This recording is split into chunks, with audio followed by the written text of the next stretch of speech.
birds today are the masters of the skies. But they were not the first creatures to fly. And they are certainly not the biggest. The first large animals to leave the ground were so extraordinary, they're almost beyond imagination.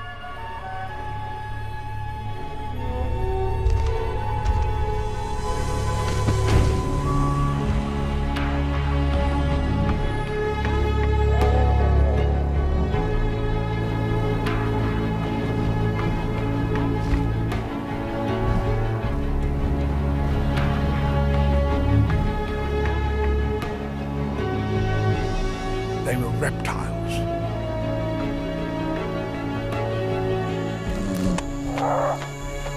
Pterosaurs.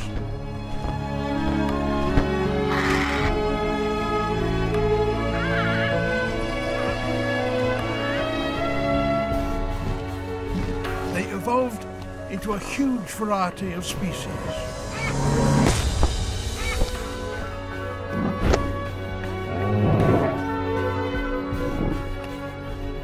Some, the size of aeroplanes, were the largest creatures ever to fly.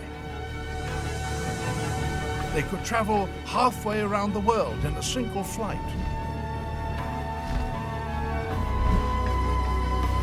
And the pterosaurs' extraordinary abilities enabled them to dominate the skies of the prehistoric Earth for 150 million years. But why did these magnificent beasts take to the air in the first place?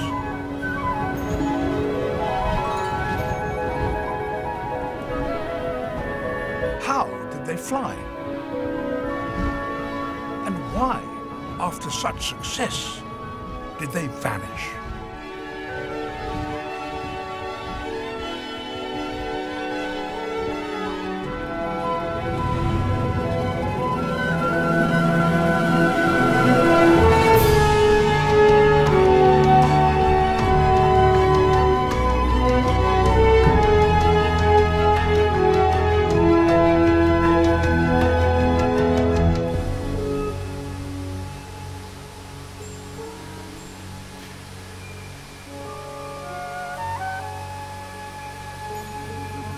Something very remarkable happened around 220 million years ago. The planet then was a very different place. It was much drier for a start, but in the tropics there were rainforests. And then, as now, they were the focus of a great deal of varied wildlife. In the detail, however, they were very different. Most notably, there were no large creatures in the air, no bats, no birds. The stage was set for a remarkable advance in the history of life. At that time, the only animals that could fly were insects. They were tempting food for reptiles. But if a reptile were to catch them, it too would have to take to the air. And a hint of how they might first have done so can be seen in an animal that is alive today.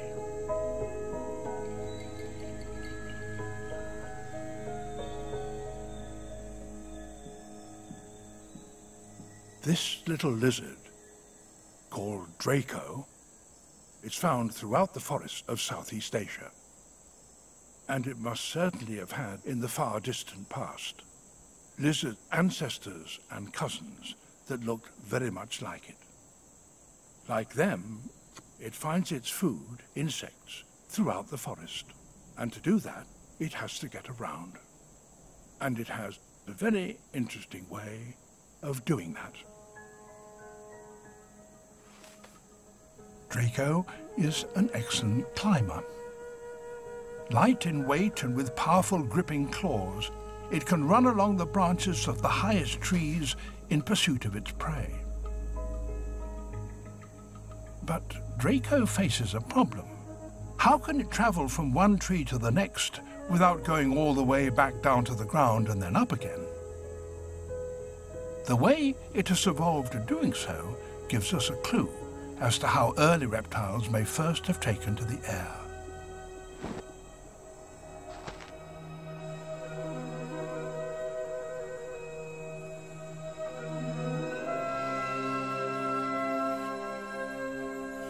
It jumps,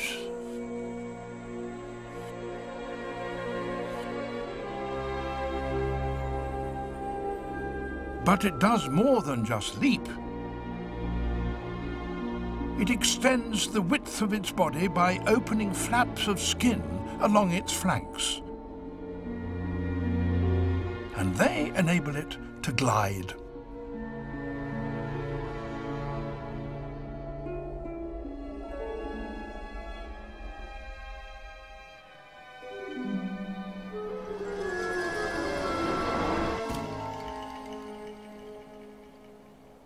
Draco may give us the right idea as to how gliding, flying amongst the reptiles started.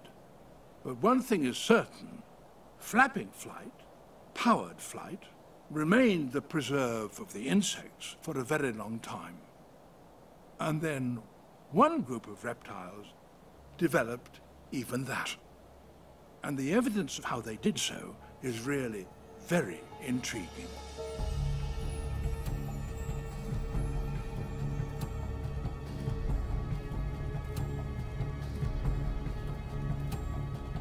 This is Dorset, on England's south coast.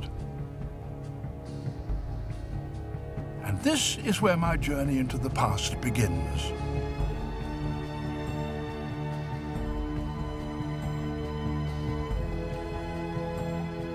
A 90-mile stretch of shoreline here can tell us a lot about the evolution of flight.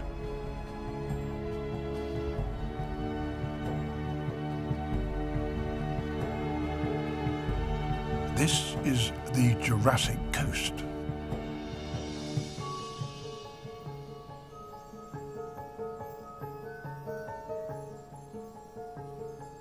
Its rocks are full of fossils of prehistoric creatures, including evidence of the first backboned animals ever to fly. But it wasn't until the 19th century that scientists started putting together those clues to form a detailed picture of one of the most dramatic periods in the whole of the history of life. And they had an unlikely ally, a middle-aged woman from a local town, who used to come out to scour these cliffs for those clues. She'd come in all weathers, but particularly after there had been heavy storms, which might have removed some section of the cliff and so exposed specimens that no one had ever seen before. Her name was Mary Anning.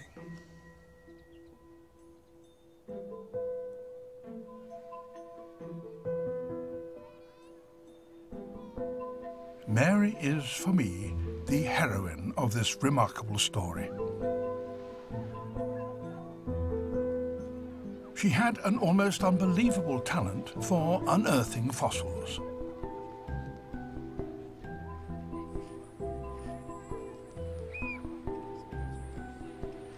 In the early 1800s, science was still the preserve of men.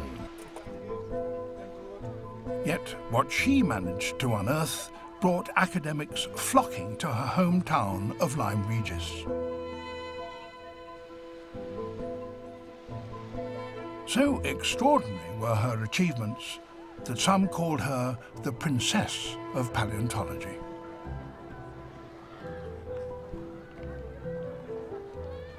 When you consider Mary Anning's status, a woman from a working-class background with no formal education to speak of, it may seem strange that she acquired such a prestigious reputation. Until, that is, you see what it was she discovered. The Natural History Museum in London.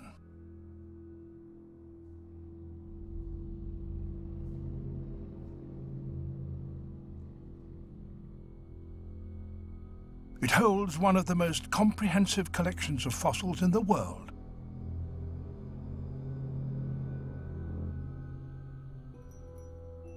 And those Mary Anning discovered are among the very best and the most important.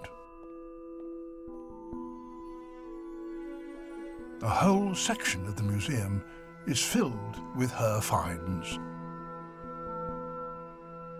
Most of the creatures she collected were giant aquatic reptiles, fish-eating monsters that dominated the seas. But she found other things too. One of them, in particular, is the key to our story. In 1828, Mary Anning made one of her most sensational discoveries. This is it. It's a small animal, but its head is missing and its spine is missing, but what remains is fascinating. There's its pelvis, its upper leg, its lower leg, and there is its foot with its toes.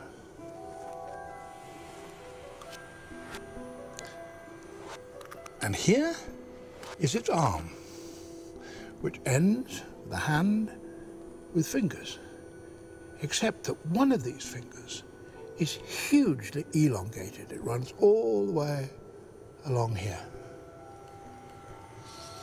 And Mary Anning probably realized what that meant. It meant that that long finger supported a wing. And as more specimens were discovered, it was realized that this was certainly a reptile with a wing, so it was called pterosaur, winged lizard.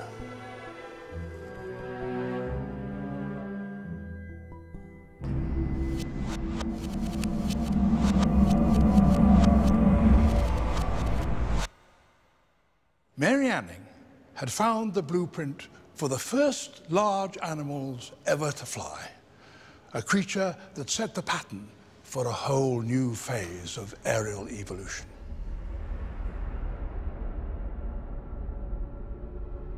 It lived 200 million years ago, at a time when the planet was very different from today.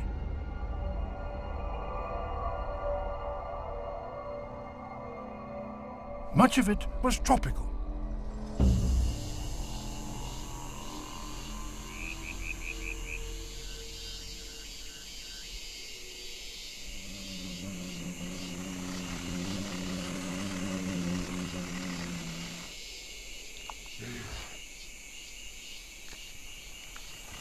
The early dinosaurs were rising to dominance. And flying high above them were the pterosaurs of the kind whose bones Mary Anning had discovered. Dimorphodon.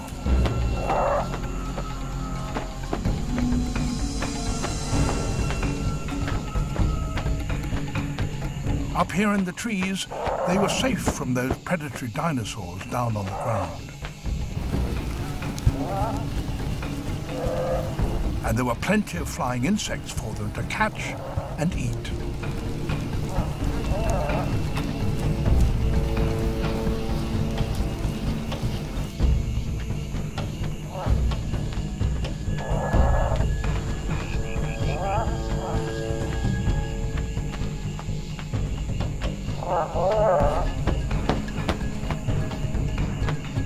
But these early flying reptiles were pioneers, and it may be that, just occasionally, they were a little clumsy on the wing.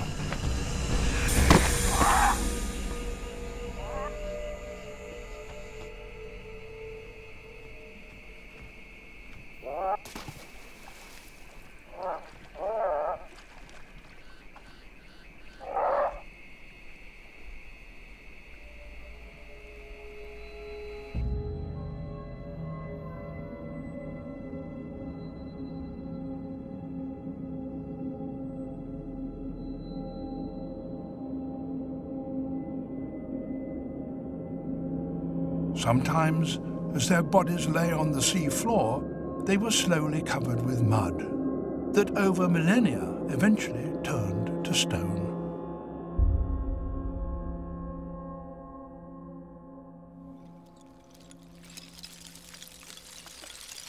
Fossils of pterosaurs have been discovered in many parts of the world, in Africa, Asia and South America.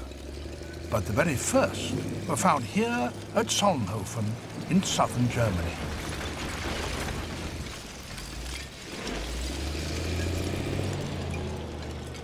This limestone has been quarried for building purposes since Roman times.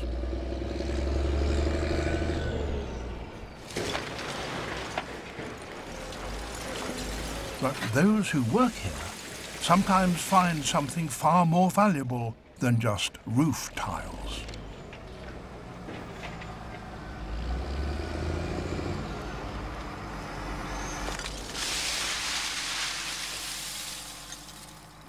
The discoveries made here make this one of the most important places in all the world for anybody who's interested in pterosaurs.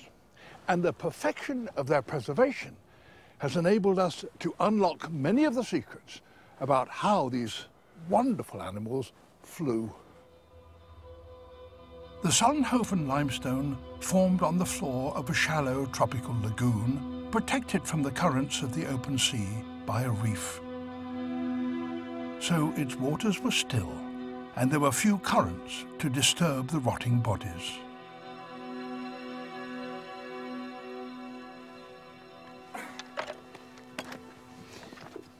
The rock here is really extraordinary. When it's fresh, it's very solid, hard building stone. Excellent. But when the frost gets at it, it begins to split.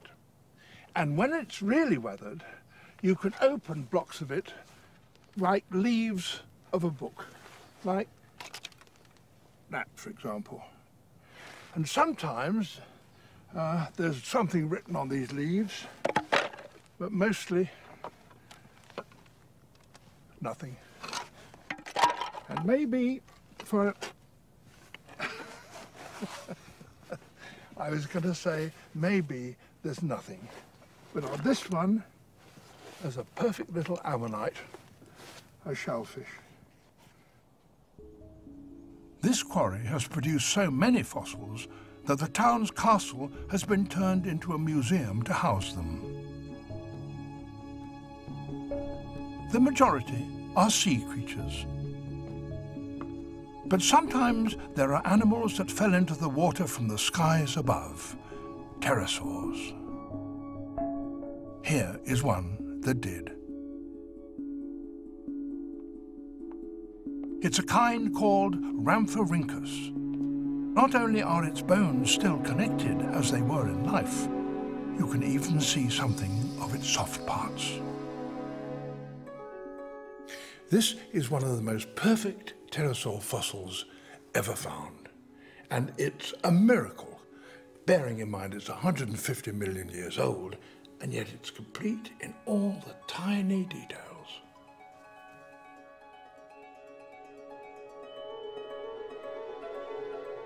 It had a long, bony tail, long toes on its feet,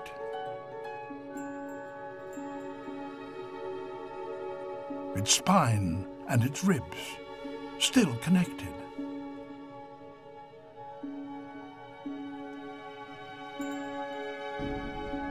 Its jaws have long teeth, which would have enabled it to snatch fish from the surface of the lagoon.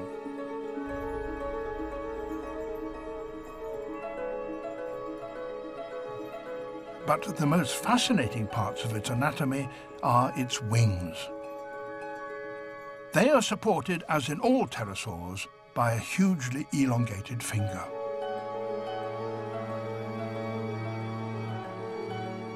This is the wing membrane, which in life would have been less than a millimetre thick. And yet it's so perfectly preserved you can see within it all the tiny details of little structures that would have given that membrane strength.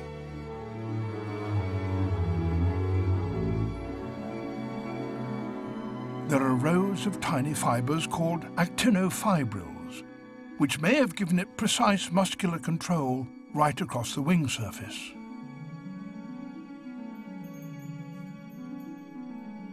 You can also see from this fossil how pterosaurs managed their wings when they weren't flying. Here, at the base of this long finger, is the miracle joint which enabled the pterosaurs to move their fingers in any direction. And that was a huge advantage because it allowed them to fold up their wings when they landed.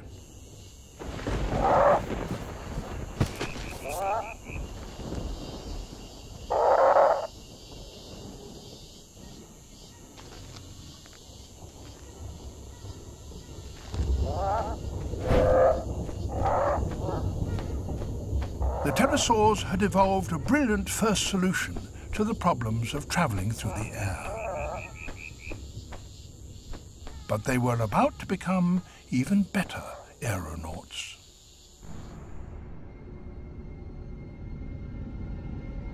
About 50 million years after the first winged pterosaur came something much more advanced. It lived in a region of the planet that is now China.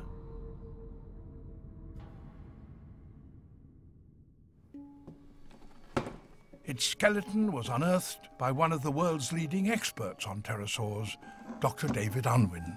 So here's one of the pterosaurs that we found last year in China. He named it after Charles Darwin. Darwinopterus. Gosh, it's very beautiful. It's almost complete, isn't it? It's absolutely complete.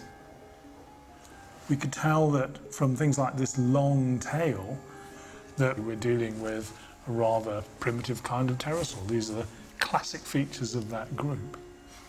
But the revelation came when we looked at the neck, and in particular at the skull, because that's quite astonishing.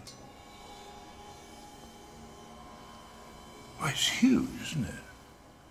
I mean, that's longer than the body. The jaws themselves are really very powerful, and it's got some big pointed teeth as well. This is a skull which looks like that of a really advanced pterosaur, but the rest of the body looks really quite primitive. So we've got this weird mix of characters, primitive and advanced, and it's a little bit like Frankenstein's monster.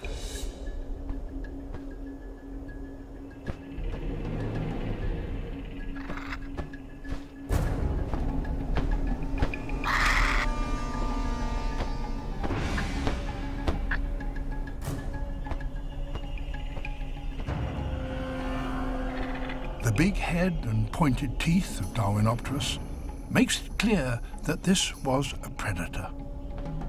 So it must have been very agile in the air.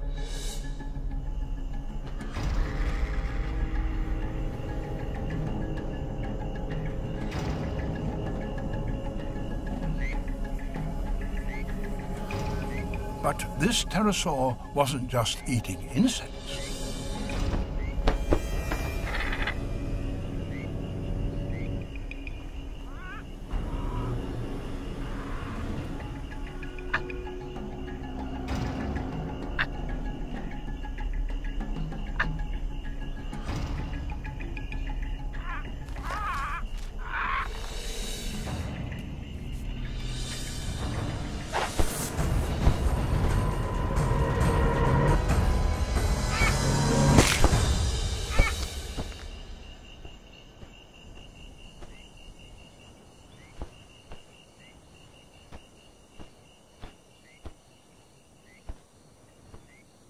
Pterosaur wings were clearly very efficient in the air, but they evolved at a cost.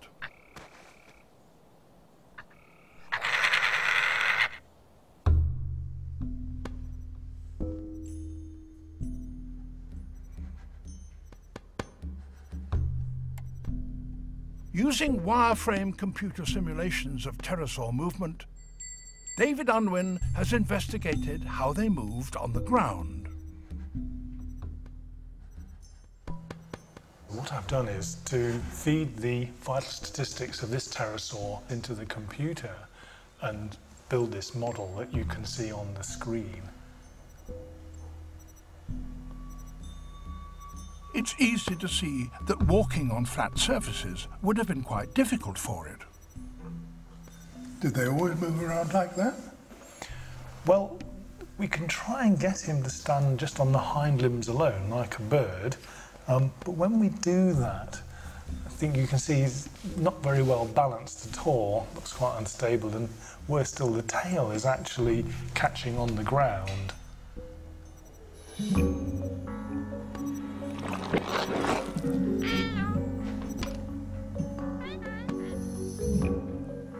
So now we can see him standing in this four-legged pose. The wing membranes, which are attached to the hind limbs, get in the way somewhat, so it doesn't look all that comfortable on the ground.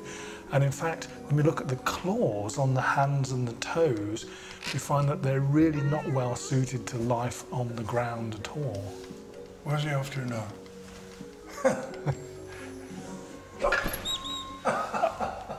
And now we see he looks a lot more happy just hanging up there, just as they would have done on trees and cliffs back in the Jurassic. So early pterosaurs, with their long tails, probably spent most of their time hanging from vertical surfaces like cliffs and the trunks of trees.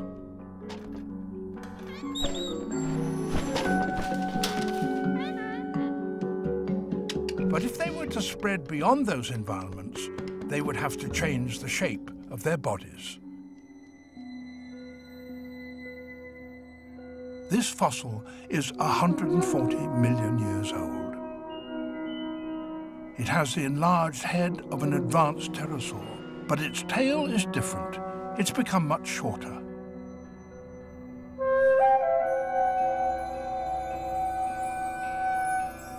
And this short-tailed species wasn't alone. It was clearly a very successful modification. There were many like it with these new-style short tails and reduced hind flight membranes.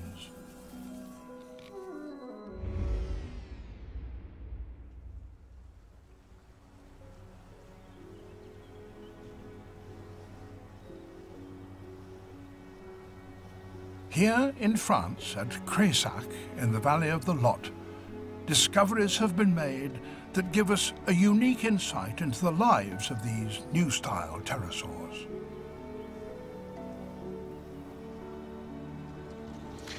The short-tailed creatures that appeared are called pterodactyls, and this is one of them. The loss of the tail had given them greater mobility in the air, but at the cost of a certain amount of stability. But also the membrane between the two legs had split, and that too probably helped them in steering. But flying was only part of their lives.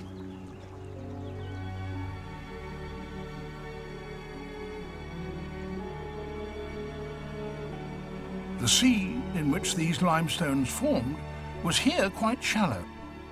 And not far away there was a beach. And there, pterosaurs left particularly vivid evidence of their presence. Fossils not of the animals themselves, but traces that only reveal themselves after dark.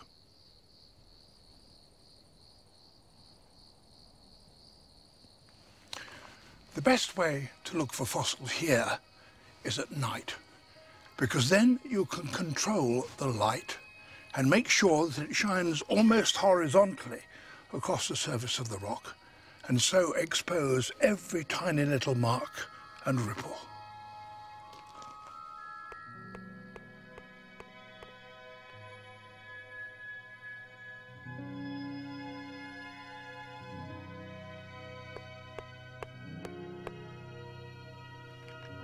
The muddy sand here was once soft but firm, and in consequence it retained the tracks of animals that moved over it. In fact, there are so many of them here that it seems that this particular beach was a kind of pterosaur runway.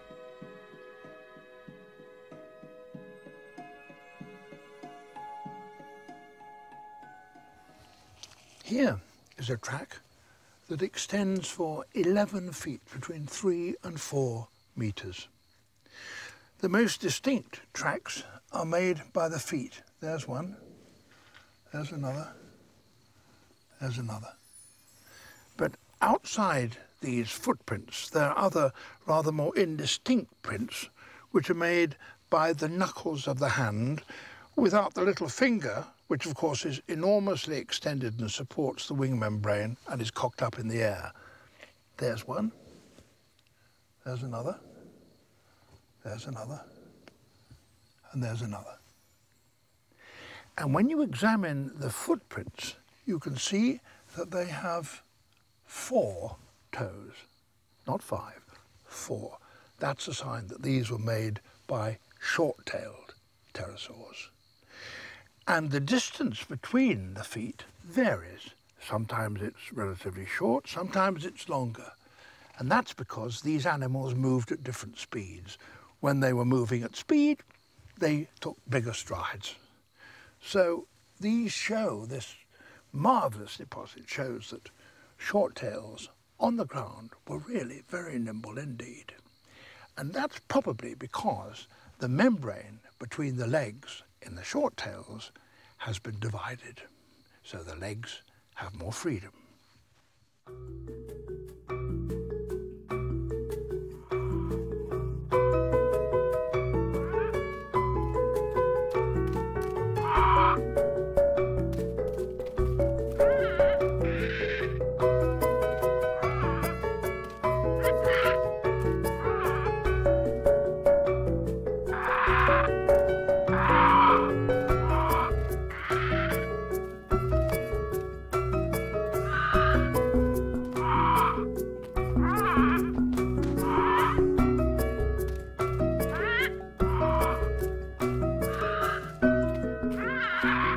So the short-tailed species were able to get about on the ground pretty well.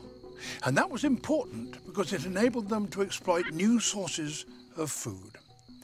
Indeed, it might be the case that the future of the pterosaurs was assured, for some time at least, not by their ability to fly, but their ability to walk.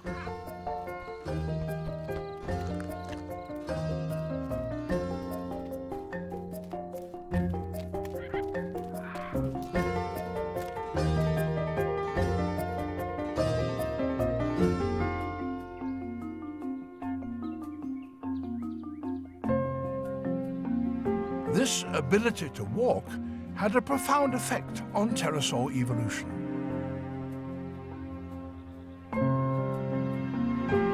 There's evidence that from this time on, all kinds of new species began to emerge that fed on a wide range of different food. The short-tails proceeded to diversify into a great number of different forms, finding food in a great variety of places. And you can tell what they ate by their skulls. This one, for example, has what looked like a pair of tweezers on the front and very rounded teeth. It is thought to have been able to dig out cockles and mussels from the sand and crush them. So this was walking on the ground. This one, on the other hand, found its food while it was on the wing, and that it dipped down and seized big fish, which it stabbed with these teeth, and then carried off in its jaws to rip apart, perhaps on the ground. Others had dense rows of teeth that were so thin they were scarcely more than bristles. That enabled these animals to use their jaws like sieves to filter out small crustaceans such as shrimps and other small morsels. And some lost their heavy teeth altogether and evolved beaks. Adaptations like these were probably influenced not only by the different ways of eating, but by the universal need of all flying animals to keep their weight down to a minimum.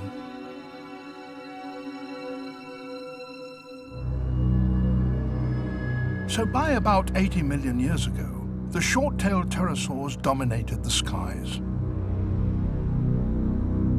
Not only were they catching flying insects in mid-air, they were snatching food from the surface of the seas and filtering it from the shallows. This was the pterosaurs' heyday.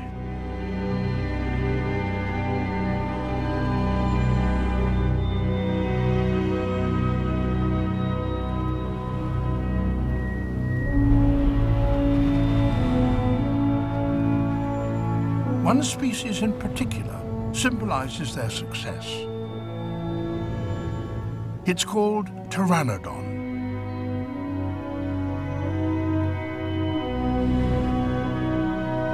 It was the most common pterosaur of its time, and it was also very big.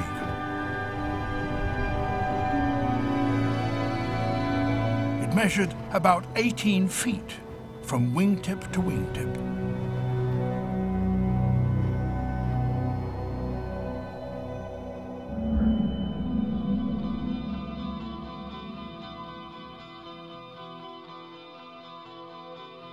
But how did such large animals manage to stay airborne?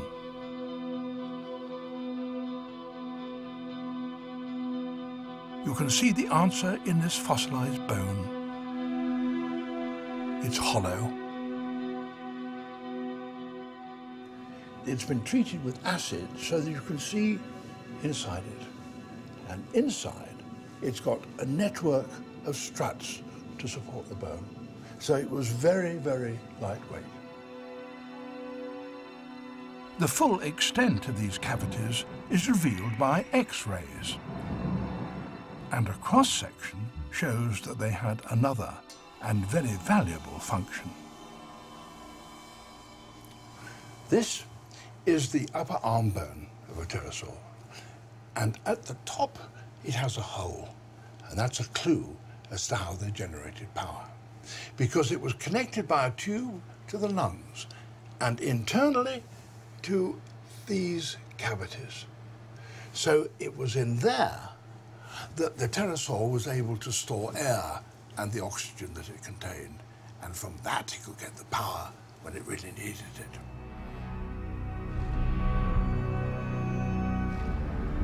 With all these ingenious adaptations for flight, the pterosaurs now had the freedom of the skies.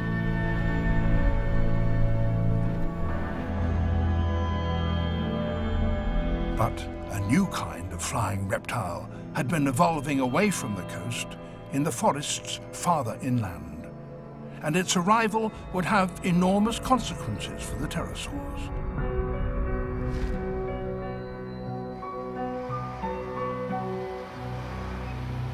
In that remarkable quarry in Germany, another amazing discovery was made.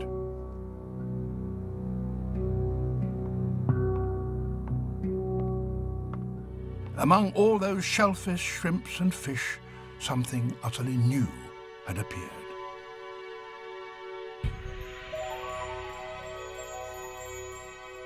There can be no doubt about what it is.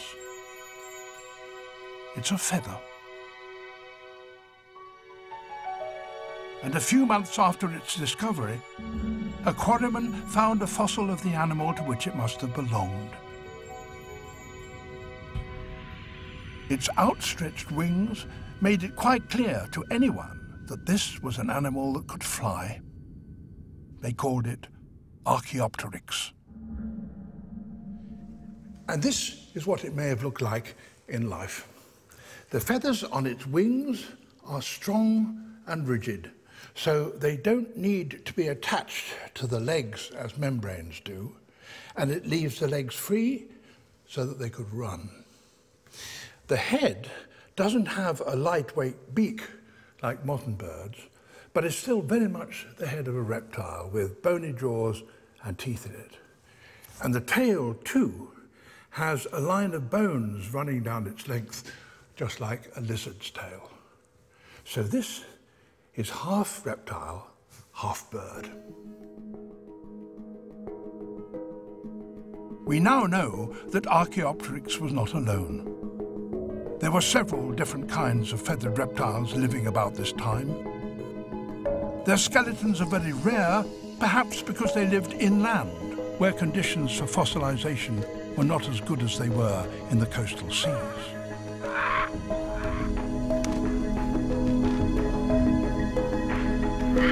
But it's clear that the pterosaurs now had rivals in the sky. And perhaps in response, they began to evolve in some quite extraordinary ways.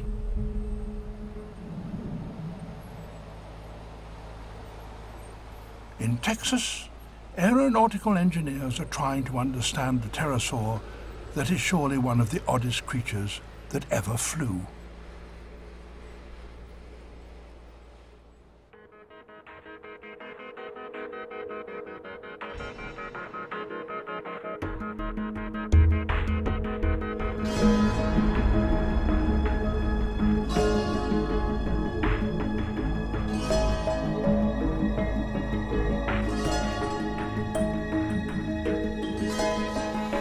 It had a simply enormous head crest.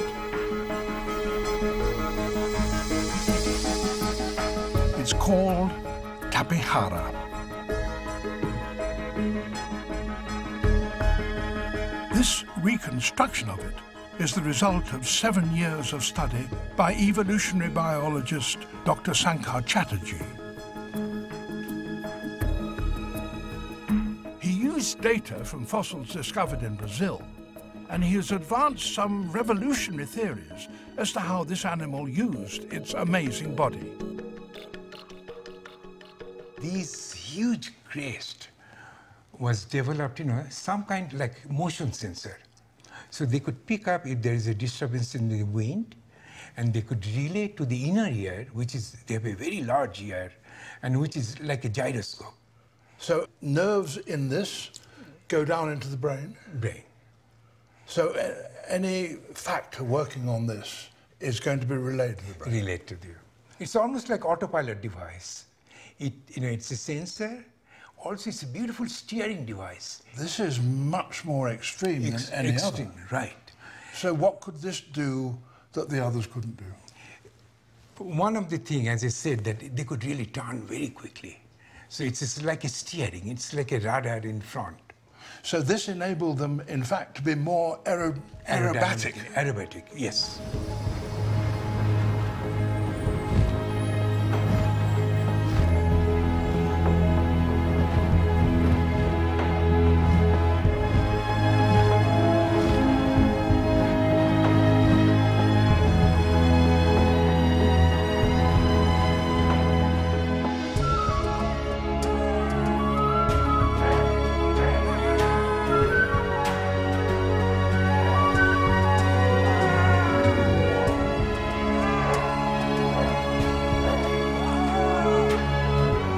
Some specimens of Tapejara show that it had fur. And that suggests that it was warm-blooded. Warm blood enables an animal to generate the abundant energy that's needed for aerobatics.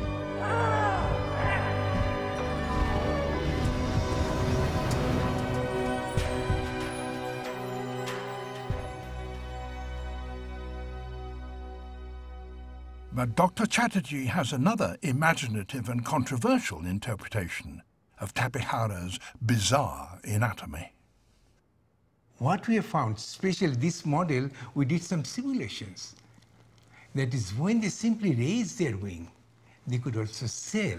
You think that it could not only fly in the air, but it went down to sail on the sea, is that right? There's a very good chance when they land on water during the foraging, because they are probably hot-blooded, they need lots of food, lots of fish.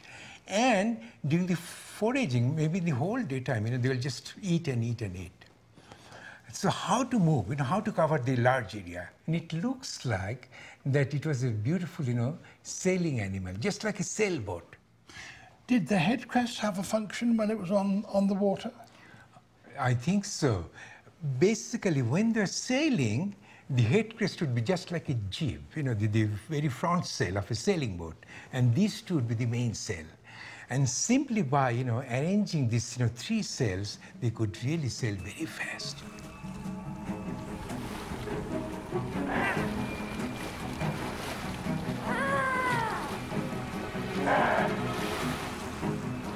Swans and geese today sometimes lift their wings to catch gusts of air, a behaviour called goose winging. So perhaps Tapihara did indeed do something similar.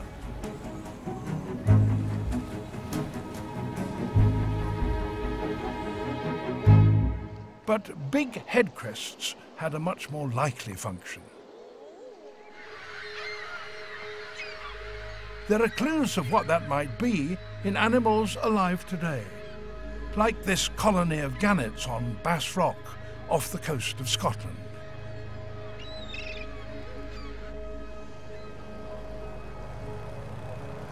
Pterosaurs doubtless would have lived in great groups around the ancient coastlines, and living in tightly packed communities then as now must have led to all kinds of dramas, just as it does in communities like this one.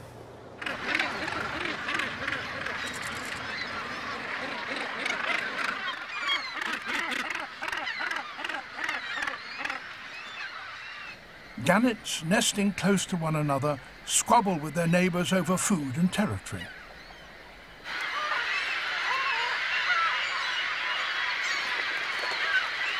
Pterosaurs doubtless also competed with one another for the attentions of the opposite sex.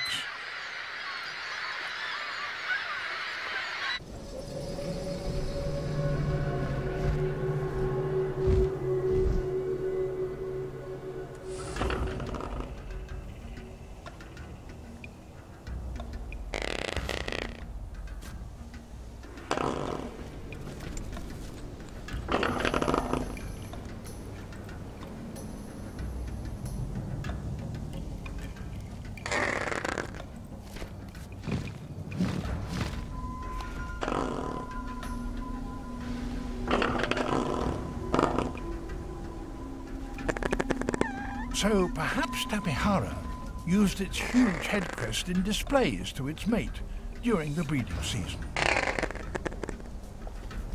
and indulged in the same sort of strutting performances that so many birds do today.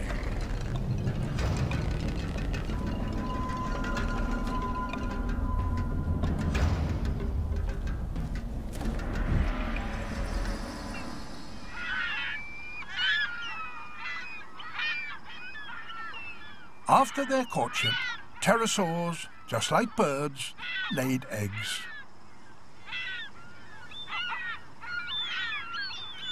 This fossilized egg, which is about the same size as one of these gannet eggs, is actually the egg of a pterosaur.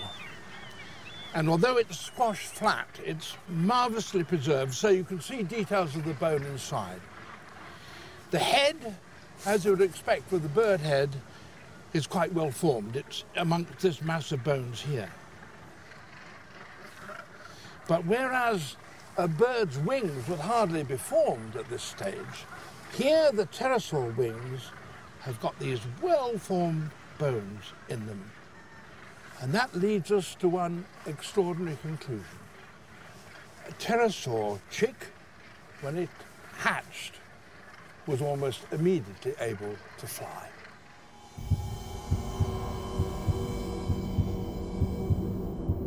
The bones of the pterosaur embryo reveal another extraordinary fact. They develop in a way quite different from birds. And what is more, they continue to do so even after the young have hatched. This led to some species becoming gigantic.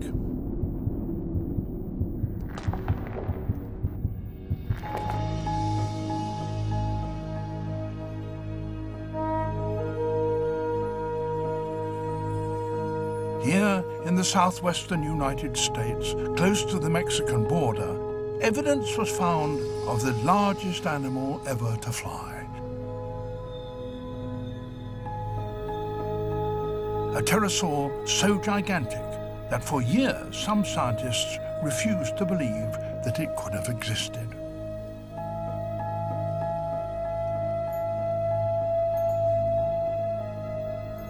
"70 million years ago, the area was a hot, lush floodplain.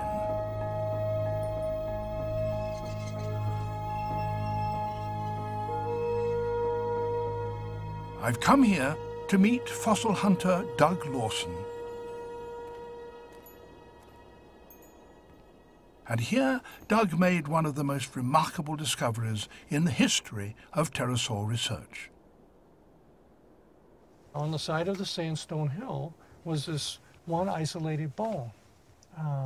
And you might have thought, well, it's just another dinosaur, except the material of this animal was very thin, very light individual. And it was difficult because actually, if you thought it was a pterosaur, then the bone that you were going to be comparing it to was usually the size of a grain of rice. And this bone was bigger than a grapefruit. And it was covered with sandstone, so it was very difficult to see what it was. But I finally figured out that it was the wrist of the animal, and pterosaur wrists are unique. So given that, when we had these other pieces of bone that we discovered at the location, you come to understand how big that was. This is just the upper arm bone of the specimen. This? Yeah. And looking at this, you realize, wow, we have something that's dinosaur-sized, but it's a pterosaur. Now, you could not have prevented yourself from saying, how big is this? Oh, well, yeah, right. Then you And say, so wow, you know, okay, how big? we've...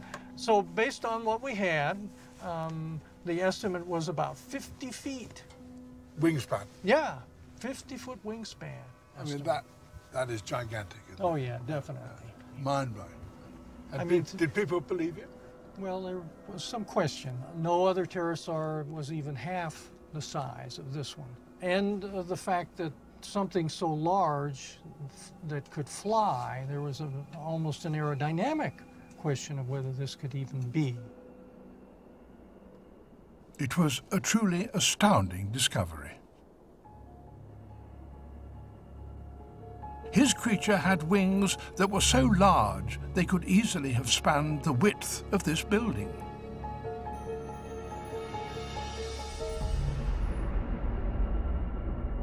It lived 70 million years ago during the Cretaceous period.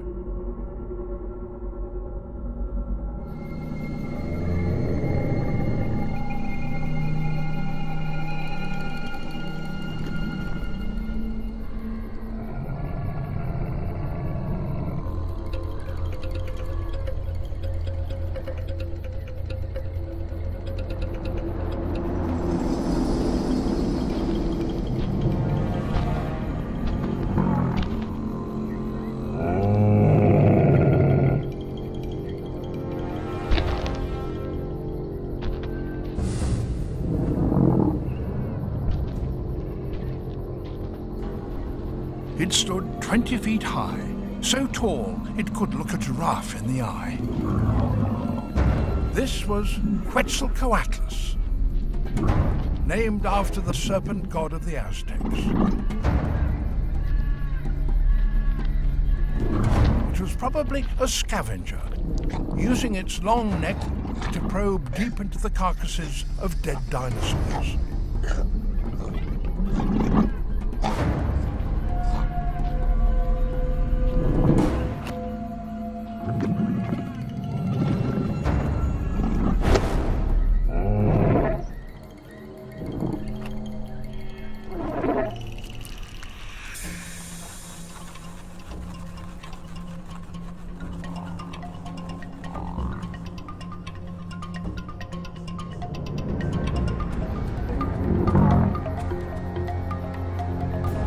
Any small animal foolish enough to get in its way was likely to meet a grisly end.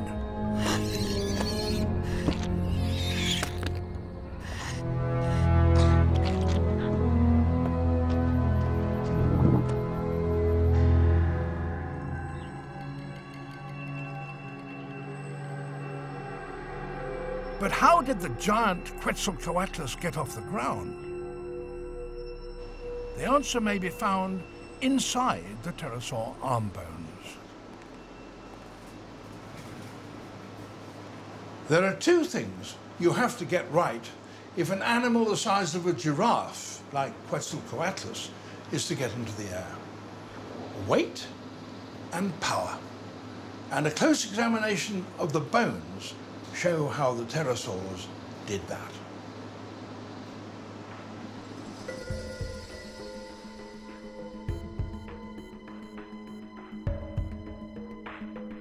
A scan of the arm bone of Quetzalcoatlus shows that, just like those of other pterosaurs, it was hollow.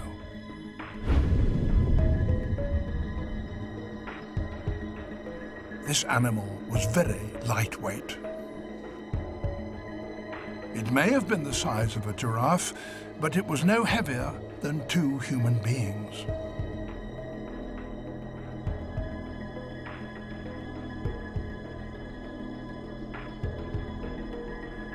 But at the very top of the arm, the bone is very different. All these supporting struts line up in one direction. And that gives us a clue as to how the animal got airborne.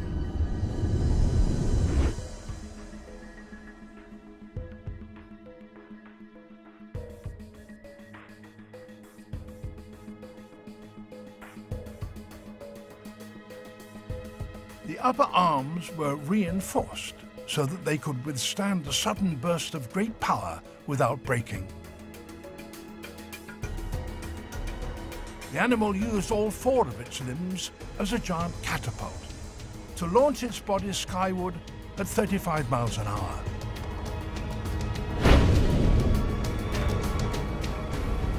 It used a quadrupedal launch.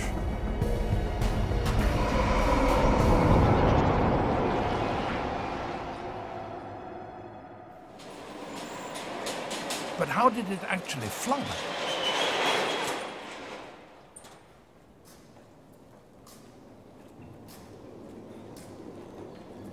There is a practical way of finding out.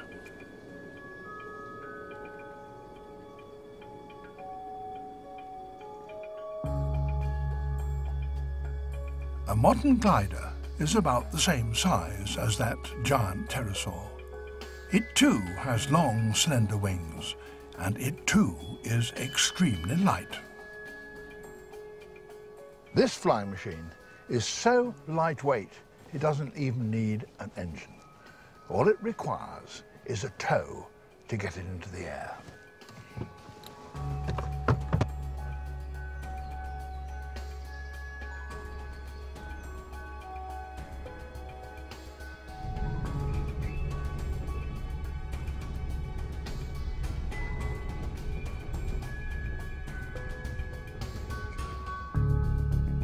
This is the nearest I will ever get to experiencing the magic of Quetzalcoatlus in flight.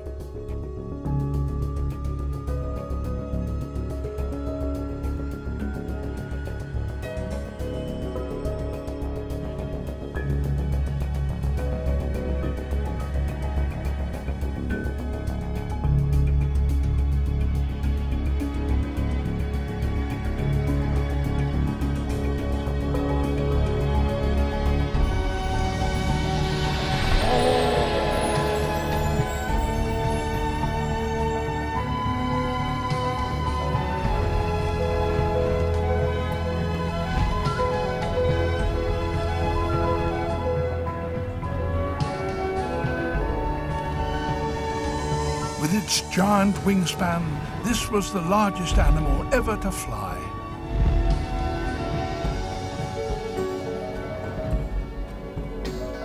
Quetzalcoatlus kept its wing beats to a minimum. It was a living glider.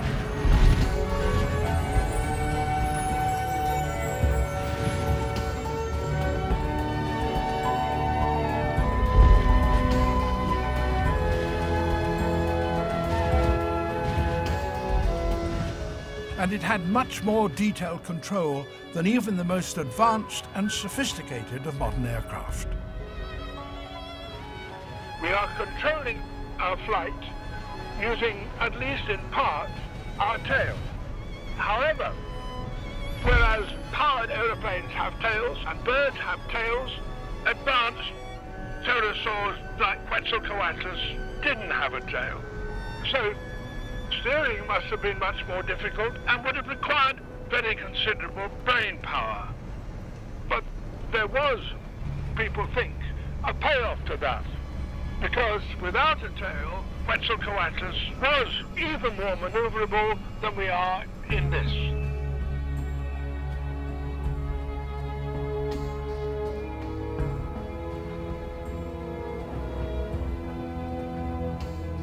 Quetzalcoatlus doubtless used many of the techniques employed by human glider pilots.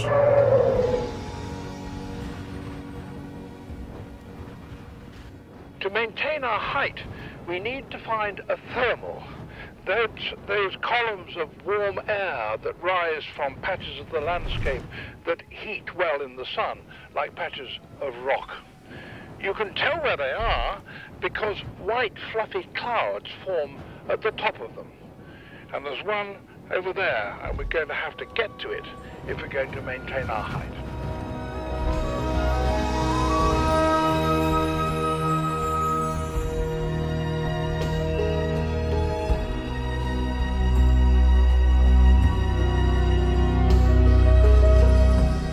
It's been estimated that by exploiting thermals, Quetzalcoatlus could travel some 10,000 miles in a single flight, and that is almost half the circumference of the entire planet.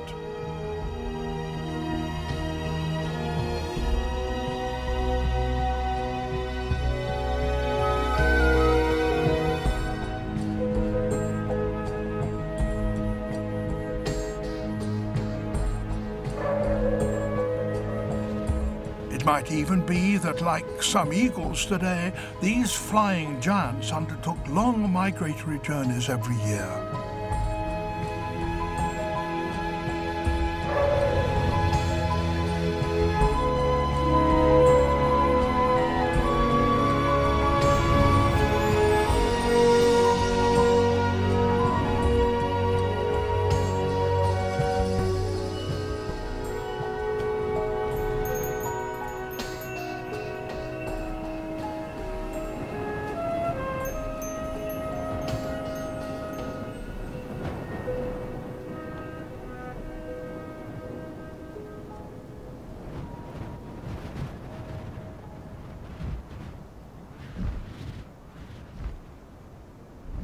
And so, 150 million years after they had first appeared, the pterosaurs were at their most spectacular.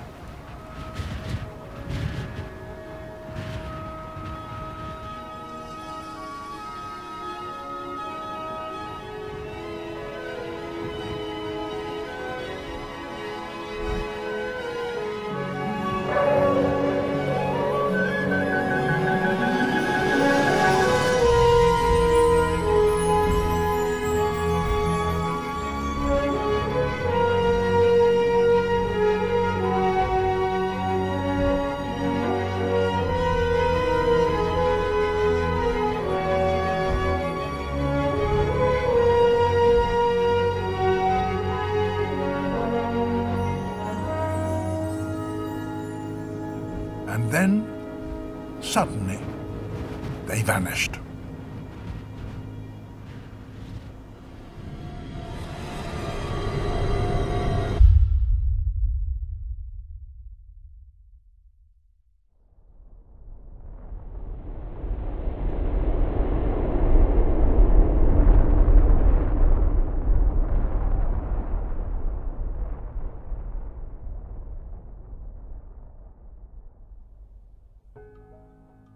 A meteor that crashed into Earth 65 million years ago is often blamed for the extinction of the dinosaurs and the pterosaurs. But the truth is that their fate was already sealed millions of years before that moment by the early birds, that had been evolving in their shadow.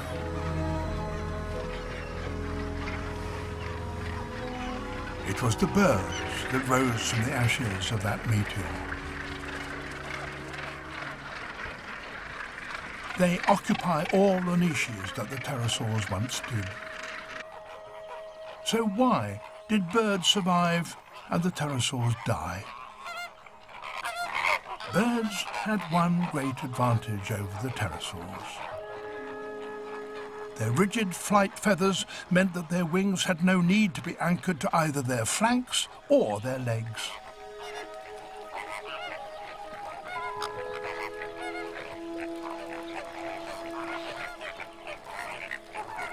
So birds could run and walk and pounce, whatever they needed to do to collect their food in almost any of the land's environments.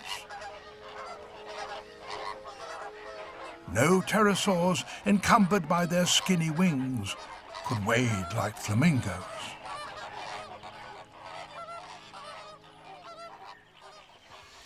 Birds today have evolved into thousands of different species, flying with many different techniques. But it was the pterosaurs that were first into the air. It was they that solved the fundamental problems of flight. And in their prime, they reached a grandeur that the birds still can't match.